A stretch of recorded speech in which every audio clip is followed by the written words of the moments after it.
I think that was the weirdest moment for me, is when all of a sudden my dreams stopped being in Setswana and they started being in English. I was like, wow, what is going on with my life? Like, is this... I'm a Kiwi now. Yeah. Even now, I still wonder why I can't dream in Setswana, even though I can still speak Setswana, you know. Yeah. I try to force my dreams to be Setswana, but they just don't. They come You out just all dream in in English. English, yeah.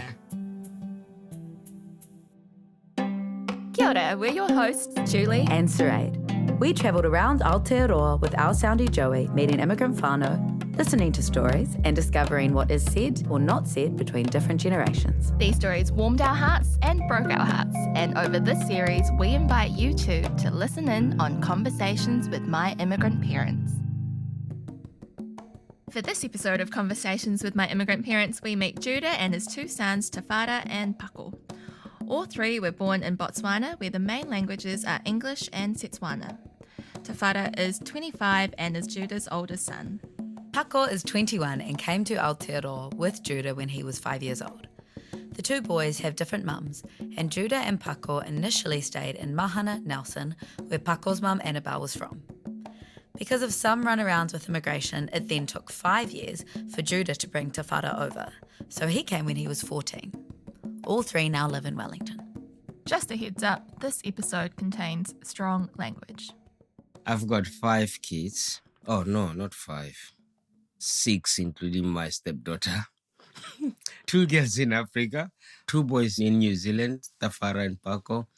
And I've got my stepdaughter Shiloh and my little baby Stunya. They're nice kids, you know. I love my kids. We kind of like friends, you know. I treat them like my friends. Probably because Tafara is a bit older. He's a little bit more chilled and grounded. And Pako, he's a little bit wild, like the wild one. I'm taking that to age, but they're different characters. Our dad's name is Samuel Judah Silmane. He's from Botswana, Africa. He's 50 years old. He's 50 years old, yeah. He's a bit of an academic. Comedian, part-time. Yeah, part-time comedian. Full-time grafter. Bit of all-round legend. He's more of a best friend than a dad. He was just so open to the point where we don't really feel like there's the barrier of father and son. He'll never like issue orders. It's always just he'll offer you wisdom, but it's still up to you. Suggestions and wisdom. The first time coming to New Zealand was a bit of a culture shock for me, to be honest. Like I could hardly hear what people were saying. Everyone was talking so fast. I remember Barbara talking about wearable arts. Those were the shows, wearable arts. I was like, what's wearable arts? She had to slow down. Said, wearable arts. Okay, wearable arts. But she was like, wearable arts. Wearable arts. Just strung into one sentence. Yeah. And you spoke Setswana fluently? Yeah. You remember that? Yeah. Yeah. I think it was weird for me being so novel. Yeah. All the kids were like, oh, who's this? Who's this? I was like, a bit shy. Yeah. Strange. I totally understand that. Especially being in Mahana, a small school like that, you don't want to be too different. Yeah.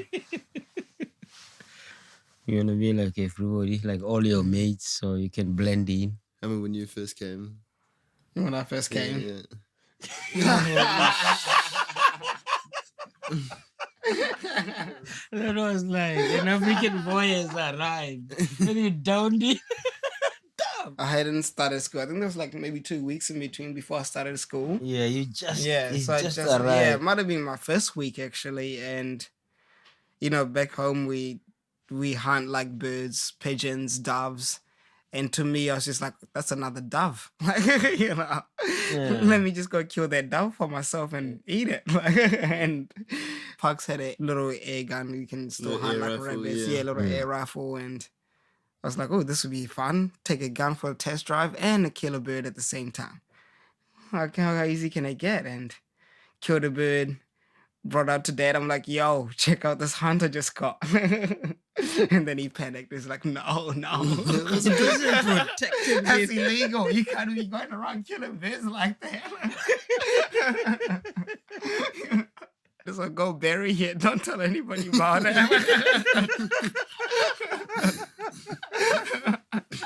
I was pretty confused and kind of mad. I was like, man, that was a good hunt too. Like, I guess I go bury it. Waiting for the praise. We did. We buried by the estuary. We did. Never to talk about it. Oh, I learned that not to kill anything without asking after that.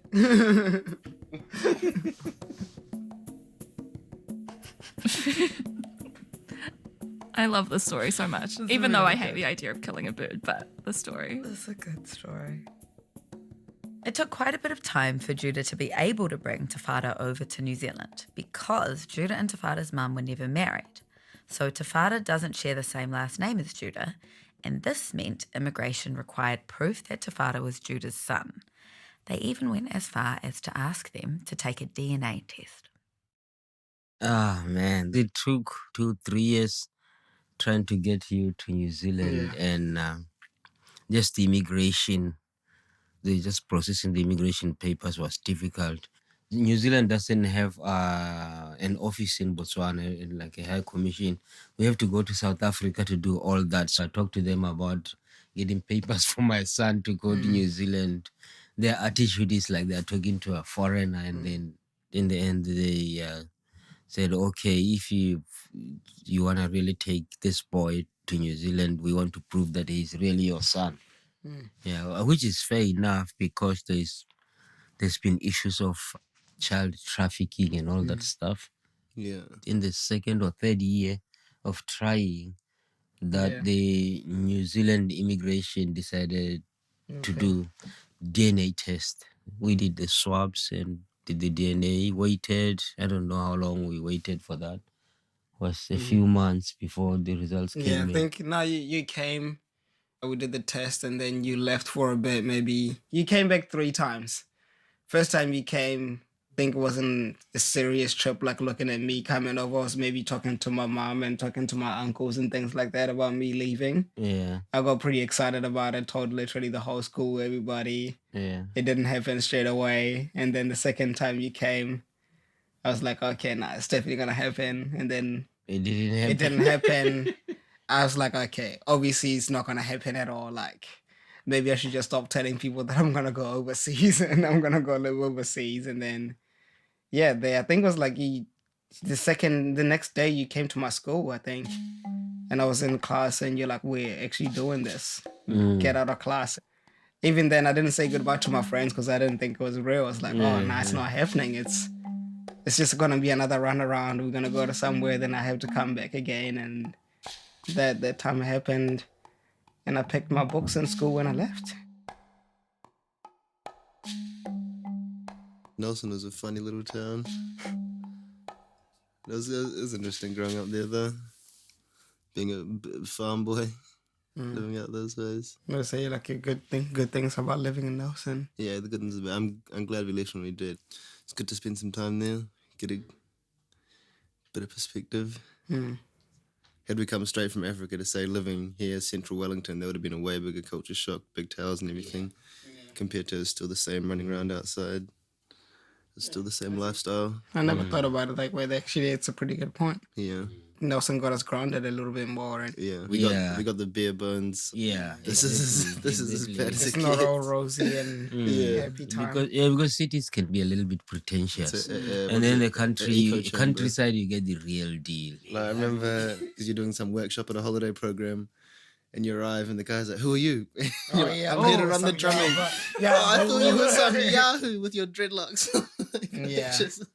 No, I'm here to do the program. I had forgotten that. Yeah, man. Yeah, I did a lot of those cultural workshops, drumming and storytelling workshops. So you did a couple, even at my school, you did a couple. Yeah, the holiday programs, the arts festival. But this particular guy was in a church in Atafai. There was a program, holiday school program happening there, and I had been booked. Man, and this guy is a church priest, and then I turned up, he looked me and he said, "Oh, who are you?" And then I said, "Oh, I'm here to do a school holiday program." And he's like, "Oh, I thought you were some Yahoo." You're some Yahoo. That was an inside joke for a while, the old Yahoo. Like, what's a Yahoo? Yeah. Now Nelson, I think, is just very small-minded, and Yeah. there was a community, but you have to be. Yeah, you have to be there from the start. You can't just join halfway and be part of the community. Some of my experiences of Nelson, the ones that are vivid, is the bad ones. Yeah. When I was still at NMIT, when I was doing those courses I did there, one time I was just walking from the School of Music, just walking down the street to go in my car to go back home. And then these young people, Nelson people, driving past and they shouted at me, "Nigga!" Yeah. And they're youths. So it's those kind of things that when I think of Nelson, those memories always come back.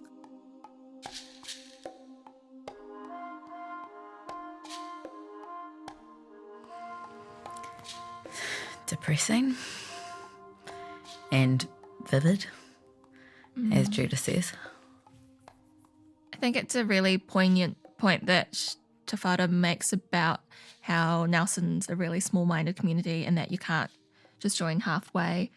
Probably especially also for him coming at a slightly later age than Pako. Pako coming when he was 5 to Nelson is very different to Tafara coming at 14, having lived most of his life and developed all his kind of identity in Botswana, and then feeling like, how does he fit into this predominantly Pākehā town?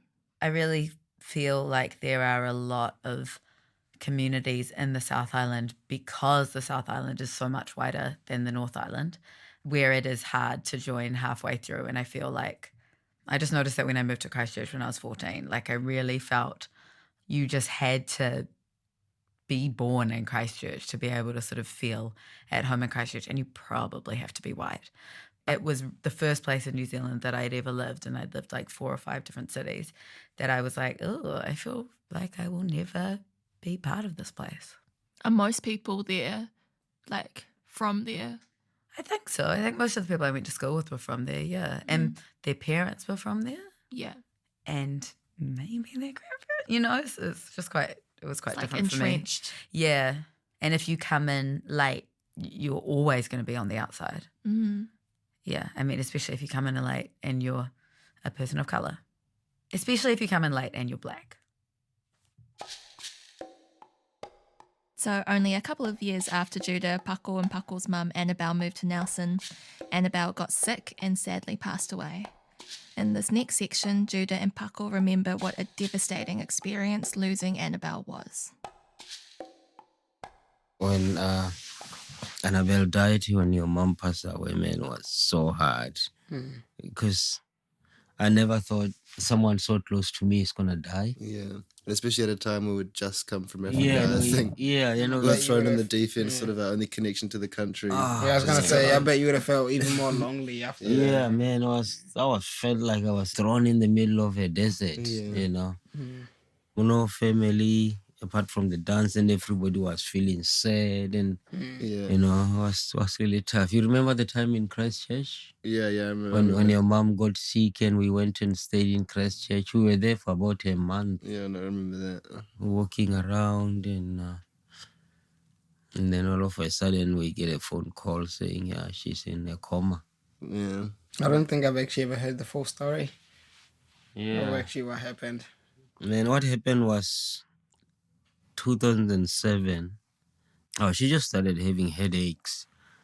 We were like, what's going on? Like non-stop headaches. And then we went to the doctors. And then in the end, maybe after a week or 2 weeks of headaches, we went to the hospital to get a check. And then the doctors did an MRI scan, and they found that she had a dark patch in her brain. Yeah. It was a brain cancer. Brain tumor. Yes, brain tumor. Yeah. And then they realized that it was serious. Yeah. So we flew to Christchurch same day. Then went to Christchurch Hospital and we were there. It took a long time also to get the diagnosis. Like they had to do what they call biopsy. Get a sample from the brain. Yeah. sent to Melbourne. And tested her first. Yeah, Yeah, took yeah. weeks, man. We I were can imagine. hanging around Christchurch, and she was on all sorts of medications to keep her out of the pain because she was in pain. Yeah. And by the time the results came back from Melbourne, they have to confirm. It was just to confirm what kind of cancer it is. I remember it was too dangerous to operate. Yeah, it was too dangerous to operate. So, and then the doctors had to decide what kind of treatment options it could be. And the week that they decided to set a date to start the treatment, that's the week that she went into a coma. Yeah. Well, after she passed away, were you thinking about going back home more? Or? Yeah, man. If it wasn't for thinking about you guys, because I thought it would have been better for you guys to do school here. Is that why you pushed me to come here more? Is it because you knew that she was not feeling well, or? Yeah, no, we started the process. I think it was after she passed that we really tried to. Yeah. I mean, before she got sick, we already had plans to bring you here, and then after she passed, I had to do it because I knew Pako was already in school here, and I knew we were not gonna be going back sooner, and I thought it would be better for you both to come here. Yeah. Once she got in a coma, the doctors said they don't think she's gonna wake up. Yeah, so you didn't end her life support. She just passed away while she was in coma. Well, they took her off the. They took her off the support. They made decision that no, she's never gonna get out of a coma. So they had to send us home. While she was in a coma, I remember a nurse came in asking what we're doing, and Barb's just like, "Oh, we're just fishing." And that's when I realized what the situation was. I was like, "Oh, we're just fishing, are we? Like, she's not gonna wake up." Yeah. What was that like for you when you realized that moment? Because the whole time I was like, "No, she's gonna be fine. She's gonna be fine." And that's like, "Oh, true. Bob's given up. Maybe it's real." Yeah, I mean, did you ever cry? Yeah, I was crying for days.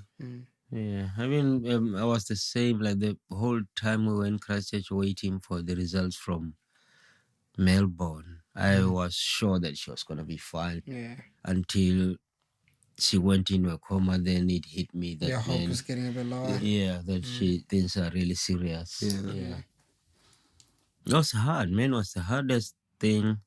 The hardest I can think of anything that's a difficult experience emotionally, and also just thinking of someone you've lived with for so long, and someone you've journeyed together, and then all of a sudden they just die. We didn't think of us is gonna die anytime soon. We had plans, live for a long time. Had plans of getting old. You know. Did you ever think like, "Oh, I'm not gonna find another love again"? Was like, which point were you like, "Well, maybe it's time I should try find somebody," or did it just kind of happen? I think it just happened because I had friends, I had people coming in and out. Yeah, that was a funny time. When you and Millie started getting together. How did you feel about it? They didn't even tell me. They kept it a secret. I remember one time I was just in the lounge, just Shiloh and Cielo, and they're like, "Oh, so what's it like now that Shiloh's your stepsister?" I was like, "They don't go out. What are you talking about? That ain't about that. It's just the boys at the mall." These girls. My dad's just hanging out with his friend. Yeah. And Shiloh's like, "No, they go out. Mum said they go out." I was like, "Oh, you're talking shit. Like, get out of here." Oh, did Shiloh tell you first? Yeah. I didn't believe it. I was like, "No, that's not happening." It's nonsense. We tried to kind of like at the start just to be kind of like quiet about it. We didn't want to jump in and try to scare you. Because you both has kids, eh? Yeah. It's delicate kind of like introduction step process. by step. Step by step. Yeah. Well, I can't even remember the day I met Millie. I think the day I met Millie was the day you forgot to pick me up. From school? Yeah. That was the day I met Millie.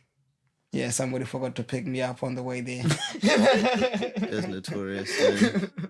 I remember one time outside my Something school. must have happened. This was a frequent. Every time you would give me a lift home, the teachers would be gone before me. I'd still be waiting outside. They're like, "Are you sure he's coming?" I said, "Just wait. Like, I'm the only one at the school still." Then you pull up. He'll be here eventually. Man, those times was tough also working in the orchards because it was like I was always rushing around. Yeah. always late for something. No, I didn't know any better though. I was just like, this guy's just being lazy. Yeah.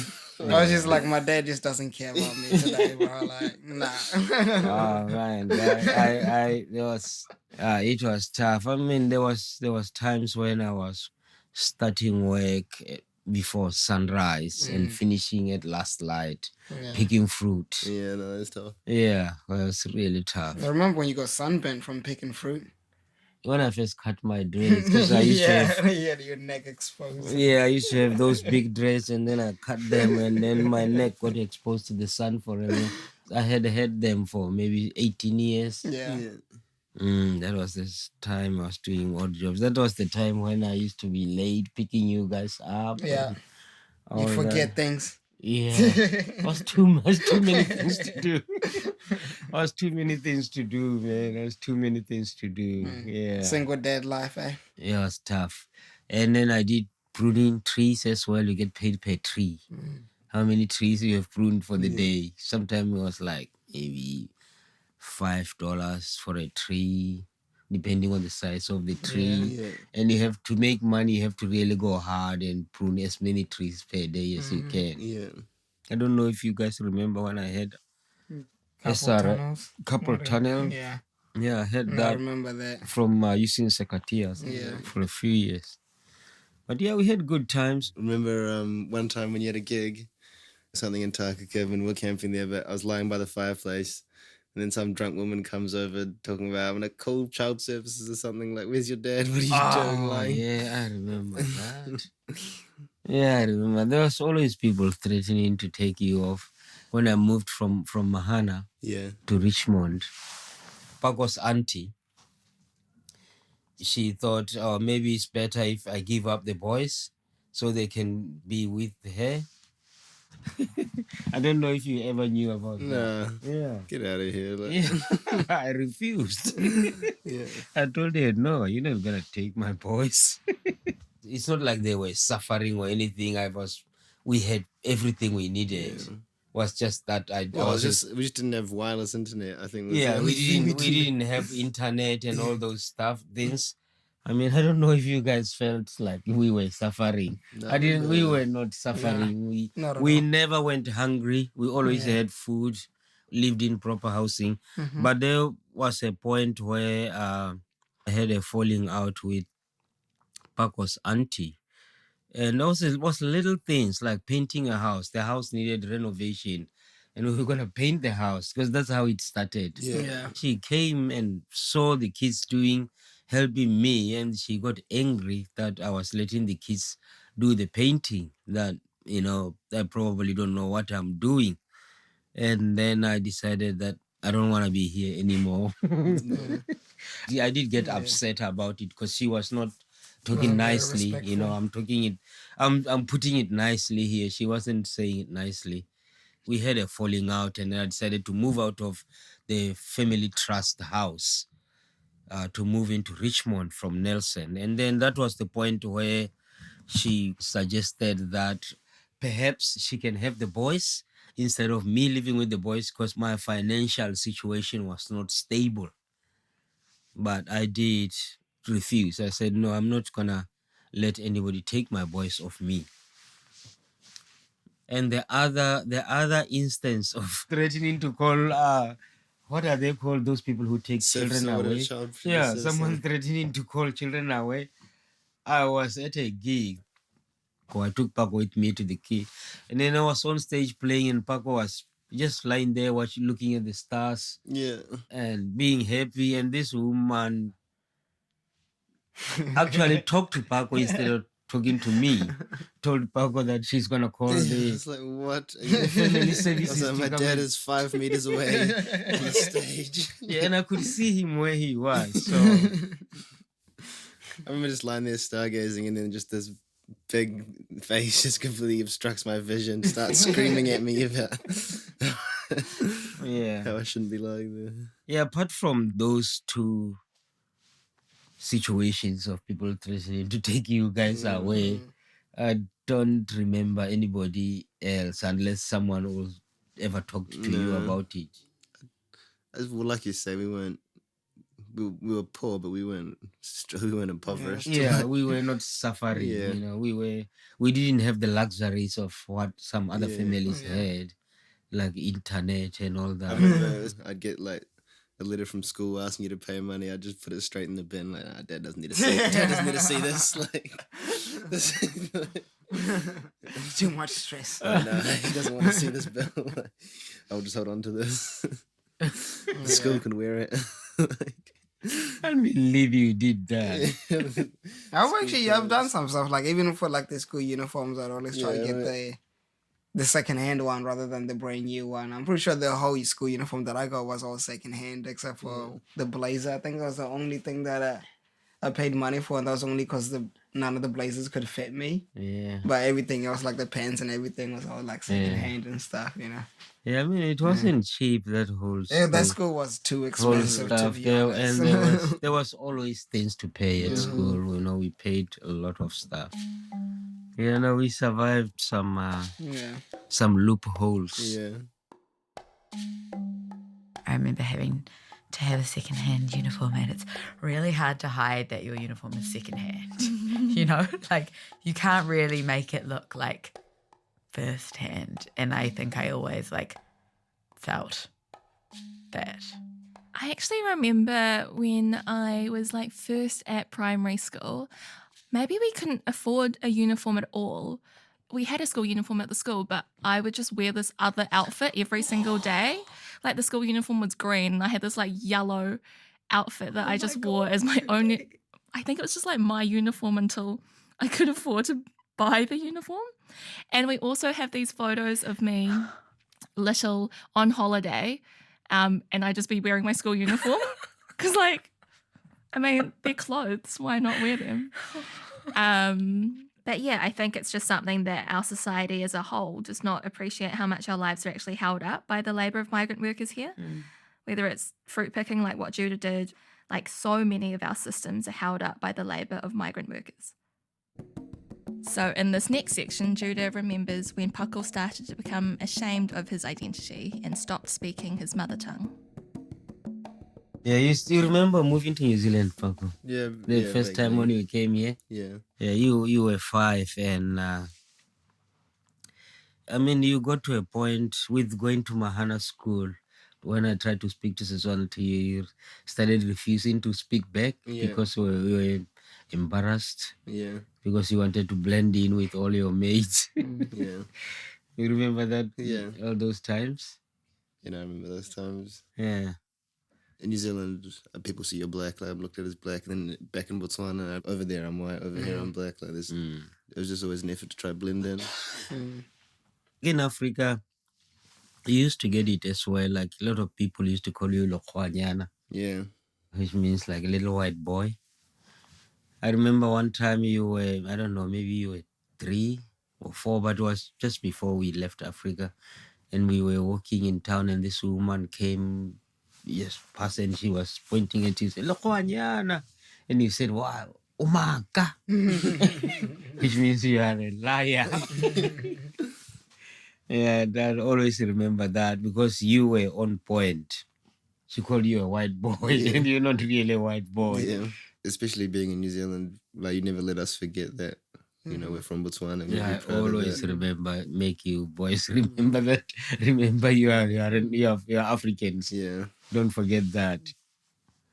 Yeah, no, I always wanted you guys not to lose your identity because it's not a nice thing to lose your identity, and you can really physically feel lost. Yeah. No, I don't think you realize the importance of having your identity until you get older, though. Like as a kid, you don't really see that it's important, you know. It's just you just see it as another task, like, oh, I have to be African today. For you, Tafara was different because you were already older when you came here.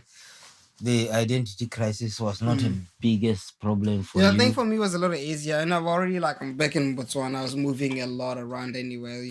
For me as well, if one personality didn't work in that last school, the next school I'm going to try a different personality. So by the time I got here, I was used to trying different personalities and trying different ways of blending in. So it was just a matter of like, okay, how am I going to blend in this time? What am I have to do to to be a part of the circle, you know, and Yeah. it took me a year. I don't know if you guys actually know the story, but everybody that I went to school with them will tell you that for a whole year when I first moved to Karen, I didn't talk to anyone. Mm. I stayed on the fields next to the rugby fields, just literally just looked at people, just observed them, looked at how they act, listened to how they talked, and that was just my way of learning things. It was just sitting from the sidelines. It was weird, but it helped out for the me, amount of you moving know. around we did definitely, Yeah. definitely. You good never learning told me you experience. stood. Nah, I didn't did tell that? anybody about it. I just, that's how I dealt with life, you know. I just moved in and Yeah. I just found it easier to watch from a distance and gauge from a distance. Yeah, cultural adaptation is a process, and I Oh, think yeah. it's different people have got different strategies of adapting. You know, by the end of the day, you go to bed feeling really tired just Yeah. from socializing, you know, talking and thinking, analyzing what people are saying. Sometimes someone says something to me, it will take me an hour before I realize what they had said. Yeah. Yeah. You know, it's like later, oh, this is what that person said. I don't know if you're going through this, but like, did you find yourself that your dreams, the more you started speaking English, your dreams started being more in English than in Setswana, and then all of a sudden, all your dreams are in English? Yeah. Yeah. Yeah. I think that was the weirdest moment for me is when all of a sudden my dreams stopped being in Setswana and they started being in English. I was like, wow, what is going on with my life? Have I really transited? Like, is this... I'm a Kiwi now. Yeah. Even now, I still wonder why I can't dream in Setswana, even though I can still speak Setswana, you know. Yeah. It just, I try to force my dreams to be Setswana, but they just don't. They come You out just all in dream English. in English, Yeah. You dream about what you're doing and you're not speaking Setswana. Yeah, and the conversations of the day. Yeah. Yeah, I mean, the first few months I was streaming in Setswana and I don't even know how long it took. It just switched. Switched and then all of a sudden I was dreaming in English. It's an interesting thing with dreams. When we were recording this, Julie was like grabbing my arm and looking at me like, and maybe almost crying. I was that emoji with the weepy eyes. Yeah, I don't know why I felt so much from that. And even now, just listening again, I feel like it's a really beautiful metaphor or analogy for just loss of identity. And it's something that happens so slowly over time that you can't really pinpoint how it happens. But this is like an example of a tangible situation that changes that you can identify, and you're like, how does that happen? And him trying to say, I'm trying to force my dreams to be this way, but I can't. And why can't I? I mean, I just can't relate. So I Can't relate. No, because I've only ever grown up speaking English. I've only ever lived here. I can't, I don't know what that's like. Okay, yeah, your whole life has been here. Yeah. So it's not like you've actually had a move where No. your identity shifted because of a move. No. I mean, I've moved a lot, but there's never been a negotiation of Becoming a Christchurch identity. Absolutely not. Maybe it is just because I had a different first language that I now feel disconnected to that hit me harder. Definitely. With my job applications, it's always like I apply for jobs that I know I'm qualified for or being a little bit overqualified. Yeah. But I get denied the opportunities, and it's always, and sometimes I've asked for feedback to tell me why I didn't qualify for the job. The employer said I didn't know how to speak English. Yeah. Things like that. But I think it's in the name. Yeah. I don't have the right names. You know, my names don't sound Kiwi. Yeah. I don't know about you guys, but I feel like if people haven't met you and spoke to you, they might just take from your name that you're not the right candidate Yeah. culturally. I agree with that a lot. When I came here, I didn't have much of qualifications. I'm a musician, you know, I've always played music. After I came to New Zealand, especially after Annabelle passed away, and I felt like I was so alone and I had to find ways of looking after myself and the boys. So I took some courses, and also to try and get away from the orchard work. Every time I get a little qualification, I look for work that is matching that qualification. I never succeeded. I never got a job, and then I went on, did my honors degree, finished my master's end of last year, and still no job. So I'm currently working as a self-employed contractor, and I do jobs that are not related to what I have studied. I suspect that will be the rest of my days in New Zealand. So that's always a shame to see all the labor you put in not bear fruit.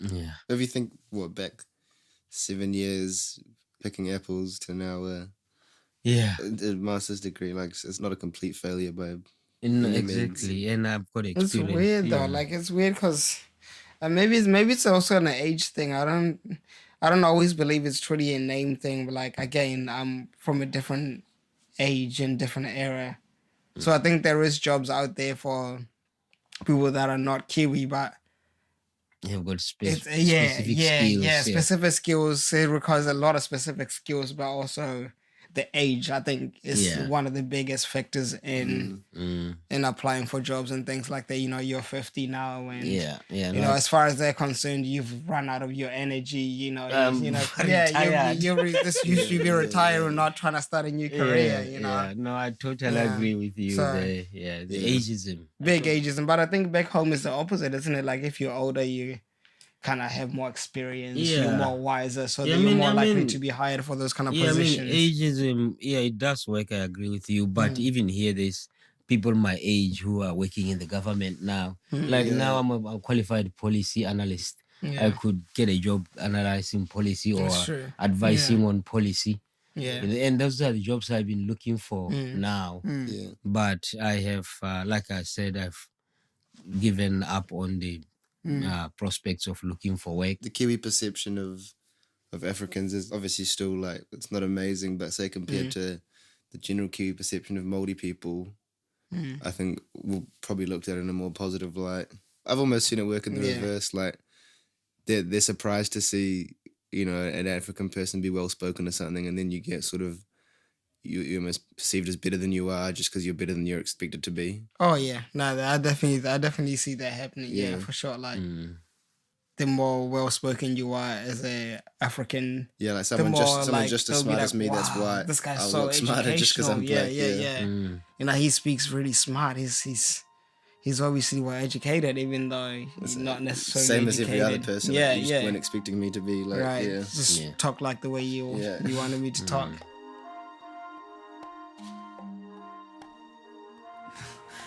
Very depressing. I think it's explained in such a good way as well. When someone thinks so lowly of you that somehow they think you're better. I'm constantly surprised by my capacity to be angry. Like even when they're trying to compliment you, but it's actually a form of white supremacy. Yes. In this next section, Judah, Tafara and Pako discuss whether they feel a sense of belonging to the broader African community in Wellington. There's quite a core group of young African people, especially in Wellington, that are making a big effort to make it a community and making sure everyone's connected, and that's really helped with identity as well. I actually think for the younger group, like our age, me and Pax's age, we have a community without having a community. Like everybody knows everybody knows what everybody's up to, like, but we don't necessarily go around seeking that information. We just know it just because we're all in that same kind of circle. So and I think it's slightly different for you guys. For my generation, I think the African community, I feel like it's fragmented. Ethiopians are Ethiopians.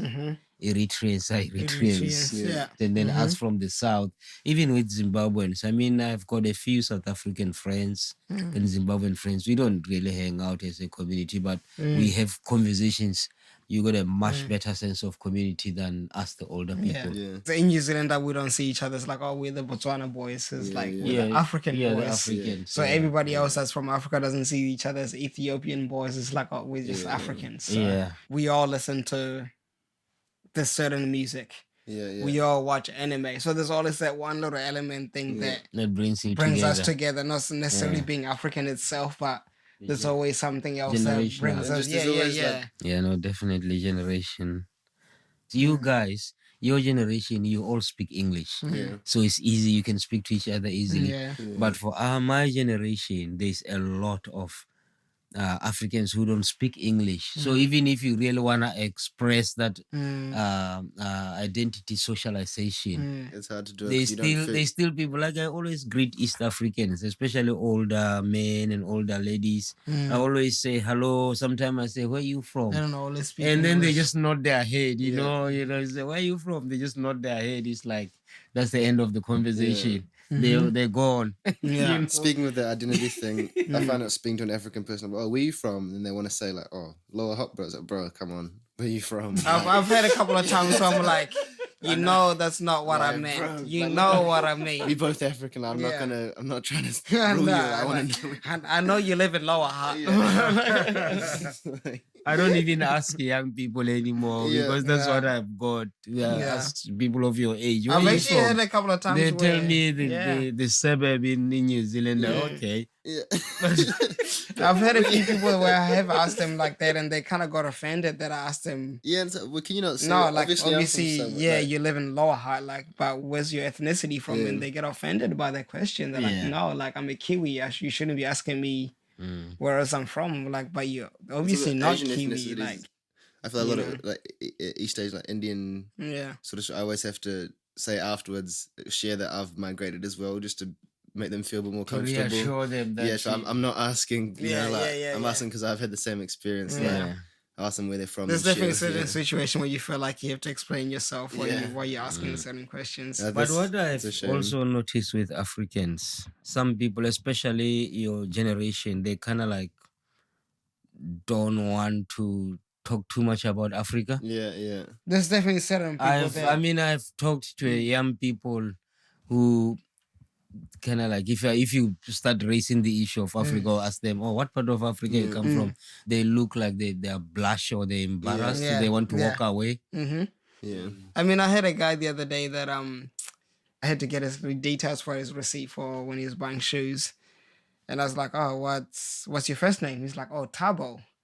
I was like, oh, Tabo. Like, your name is Tabo, not Tabo. Yeah. You know, like, but he felt like he had to pronounce it that way to me because he didn't know whether I spoke that was from Africa or not. Like, but I was like, oh, you mean Tabo? He's like, oh yeah, Tabo. You know what I mean? Like, well, you know, like, speaking to Tabo. He just said it like in a way where it was like pronounced by a European person, but then I was like, oh no, like, I know the name you're talking about is Tabo, not Tabo. And he's like, oh yeah. Now you from Botswana too? It's like, yeah, I'm from Botswana. It's like, yeah, I'm from South Africa. I was like, yeah, I realized the name. Like, you know.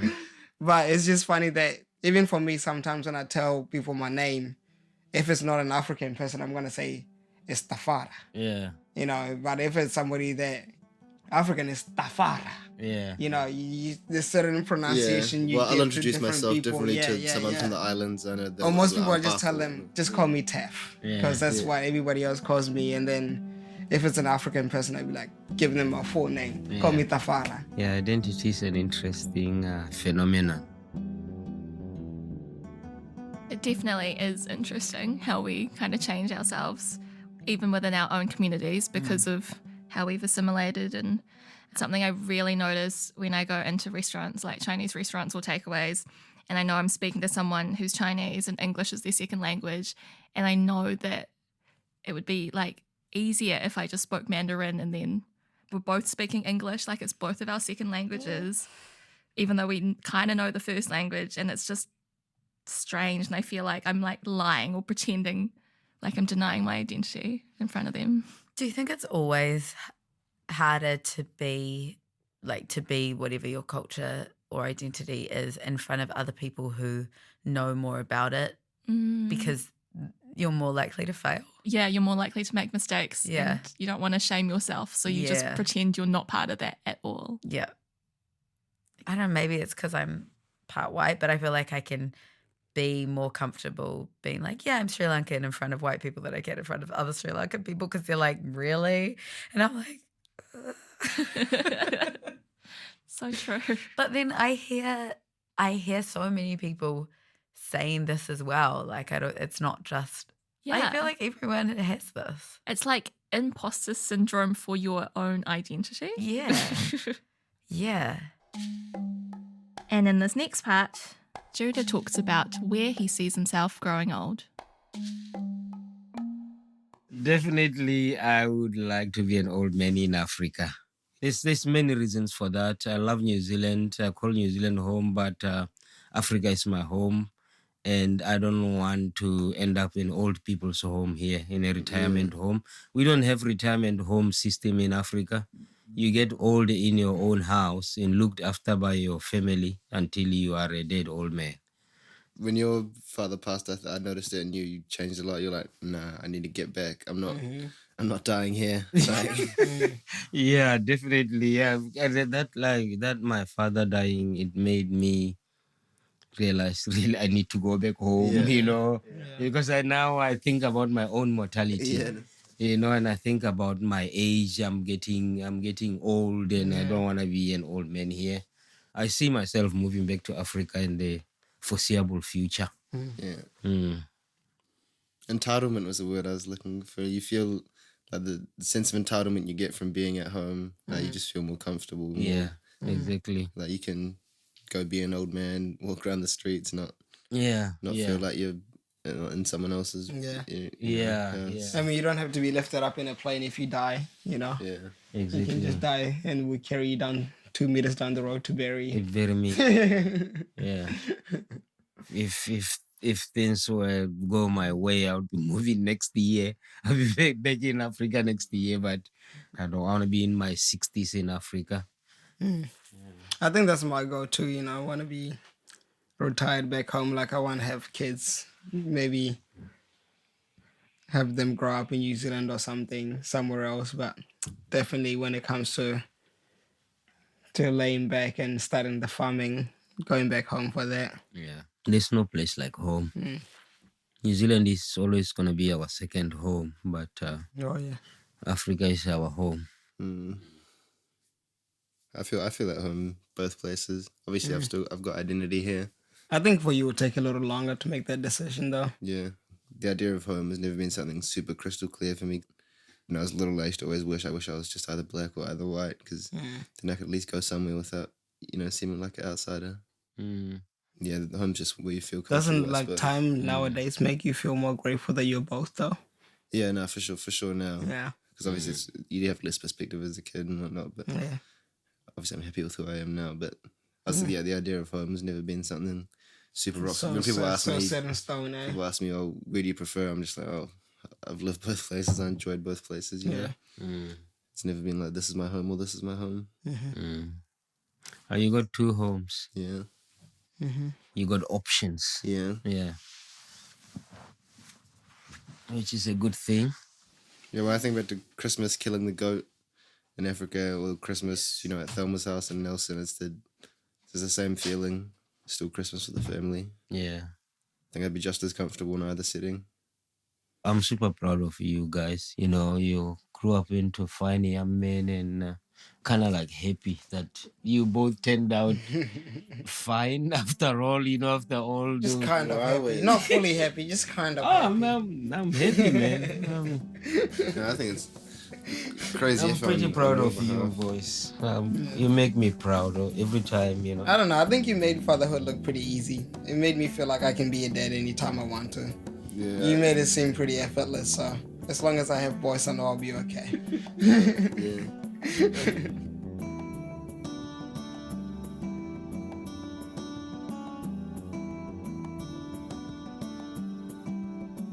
This is the first family we've had on the podcast where we've just had the men from the family talking. And I love this episode, and I really love that it ends with Tafara saying that he thinks his dad has made fatherhood look easy. That must be such a cool thing to hear. As a parent. Yeah. And so we want to say a huge thank you to Judah, Tafara and Pako for sharing these personal stories, for opening up about the grief and loss that has happened to the family, for opening up about their struggles with identity and finding work and their journeys here in Aotearoa. Nō mātou te maringa nui. We are so fortunate to hear from you. You can check out photos and videos of all our families on Facebook at Where Are You From Really, Instagram at Combos With My, and on RNZ's website. Conversations with My Immigrant Parents was created, produced and directed by Julie Zhu and Saray De Silva. Location recording by Joey Siasoko. Studio recording by Jill Eva Craig at The Secret Beehive. And sound edited and mixed by Emi Pagoni. Our cover image is illustrated by Ngā Mutania Jones at Miss Memo and designed by Sonia Milford. A huge thanks also to Kay Elmers and Tim Burnell from RNZ Commissioning. Conversations with My Immigrant Parents was made possible by the RNZ NZ On Air Innovation Fund. He ko nai ipurangi tēnei ma te reo irirangi o Aotearoa.